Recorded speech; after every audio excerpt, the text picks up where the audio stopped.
اب Joe Biden صاحب جو ہیں ان کے رخصت ہونے، کیونکہ عمران خان کی حکومت کو گرانے میں جو بائیڈن کا جو کردار ہے، اور پھر عمران خان کو رہا کرو کا جو صدر ٹرمپ جو ہیں، ڈونلڈ ٹرمپ، ان کی جس طرح سے وہ بڑھتا ہوا پریشر تھا، اس پریشر کو لے کر کے اب یہ فارم 47 کی حکومت جو ہے یہ شدید پریشان ہے. یہ حکومت جو ہے اب شدید بوکھلاہٹ کا شکار ہے، اور اس حکومت کی طرف سے ہر طرح سے یہ مذاکرات کی آڑ ہو، چاہے مذاکرات جو ہے بیسیکلی یہ بھی ایک ڈکوسلا اس وجہ سے رچایا گیا تھا کہ وہ جو 26 نومبر کو جو ہو گیا تھا نا اسلام آباد میں 26 نومبر کو ہونے والے وہ تمام تر وہ جو کارروائی تھی جو ان پر ڈل گئی تھی برے طریقے سے، جس طرح سے لوگوں کا بے ایمانہ قتل عام کیا گیا تھا، اس قتل عام کو اس کو چھپانے کے لیے، پھر اس کو اوور کم کرنے کے لیے لوگوں کا دھیان جو ہے وہ گولی کیوں چلائی. ایک جس طرح سے ایک چل پڑا تھا نا سلسلہ کہ ہر زبان پہ ایک سوال تھا کہ گولی کیوں چلائی،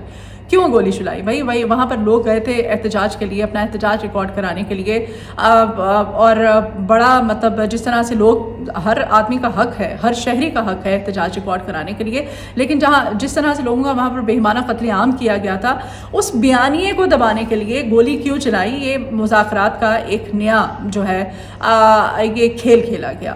مذاکرات بیسیکلی لوگوں کی اس سے نظر ہٹانے کے لیے، توجہ ہٹانے کے لیے. اب مذاکرات جو ہے اس پر بھی رانا ثناء اللہ، اس فارم 47 کی حکومت کا تو کوئی اس پہ کنٹرول ہی نہیں ہے، وہ ان کے اختیار میں نہیں. اب رانا ثناء اللہ صاحب کی جو ابھی حالیہ اسٹیٹمنٹ ہے جس میں انہوں نے کہا ابھی کل ہی ٹی وی ٹاک شو میں، وہ کہتے ہیں جی کہ یہ مطالبات جو ہم سے کر رہے ہیں جوڈیشل کمیشن بناؤ، یہ ہمارے بس کی بات نہیں ہے، یہ ہمارے اختیار کی بات نہیں ہے.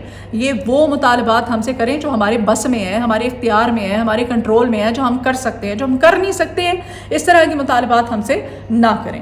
ناظرین کرام، یہ 20 تاریخ کو اب بائیڈن انتظامیہ چلی جائے گی اور عمران خان کو رہا کرو کا پریشر ڈالنے والی حکومت جو ہے باقاعدہ اپنا چارج سنبھالنے جا رہی ہے، اور حالات جو ہیں وہ یکسر بدلنے جا رہے ہیں، اور ہواؤں کا رخ جو ہے وہ تبدیل ہونے جا رہا ہے.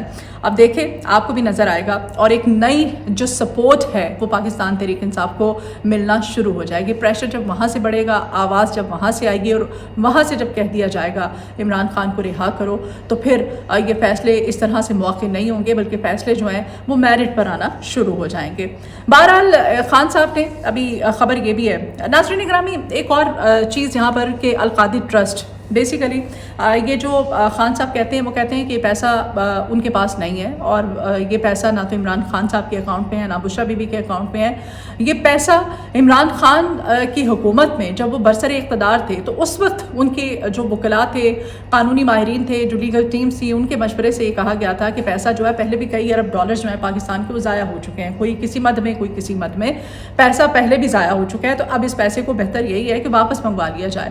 تو واپس منگوانے کے لیے خان صاحب نے صرف یہ پیسہ واپس منگوانے کا، خان صاحب نے اپنی جو دور حکومت ہے جب وہ برسر اقتدار تھے تو پیسہ واپس لانے کا ضرور کہا گیا تھا. پیسہ واپس آیا تھا پاکستان. یہ پیسہ جو ہے عمران خان کے اکاؤنٹ میں نہیں ہے. اب یہ جو القادری ٹرسٹ کیس والا کیس ہے نا، اس کا بھی سائفر والا حال ہونے والا ہے. جس طرح سے سائفر کو لے کر کے جگ ہسائی کا سامنا کرنا پڑا تھا نا، انہوں نے کہا کہ یہ محض ایک ڈرامے بازی ہو رہی ہے، ایک جھوٹا الزام لگایا جا رہا ہے، اب یہ صرف رنگ بازیاں ہو رہی ہیں، ایسا کچھ بھی نہیں ہے. تو اسی طرح سے القادری ٹرسٹ میں بھی ان کو جگ ہسائی کا سامنا کرنا پڑے گا، کیونکہ یہ پیسہ یہ پروف ہی نہیں کر سکے کہ وہ رقم ہے کہاں پہ. وہ رقم عمران خان کے اکاؤنٹ میں نہیں بلکہ سپریم کورٹ آف پاکستان کے اکاؤنٹ میں ہے وہ جو القادری ٹرسٹ کا پیسہ ہے. بہرحال ناظرین گرامی، خان صاحب نے بیرسٹر علی ظفر صاحب اور سلمان اکرم راجہ صاحب ان دونوں کو یہ ٹاسک دیا ہے کہ دونوں اب خط لکھیں گے. انہوں نے خط لکھا ہے جی، ان کے ذریعے ہیومن رائٹس کمیشن کو خط لکھا جا رہا ہے تاکہ جو کچھ بھی پاکستان میں ہو رہا ہے، پاکستان میں جس طرح سے بے گناہ لوگوں کو ٹارگٹ کیا جا رہا ہے، ان کے بارے میں عالمی پلیٹ فارم پر اب آواز اٹھائی جائے گی.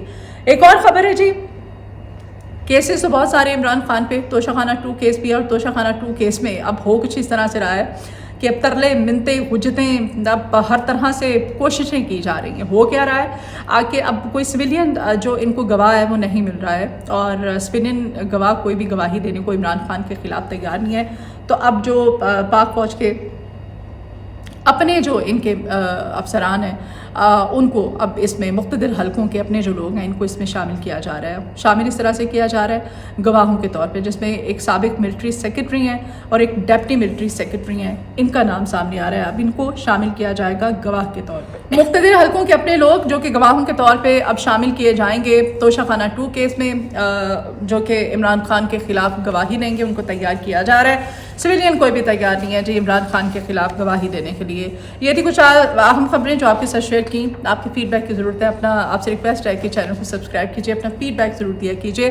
ویڈیو آپ کو پسند آئے تو لائک کا بٹن پریس کیجیے گا اور ویڈیو کو شیئر بھی کیا کیجیے. کمنٹ باکس میں اپنی آراء کا اظہار کیا کریں. اپنا بہت خیال رکھیے گا. اپنی دعاؤں میں مجھے یاد رکھیے. اللہ نے کے بعد.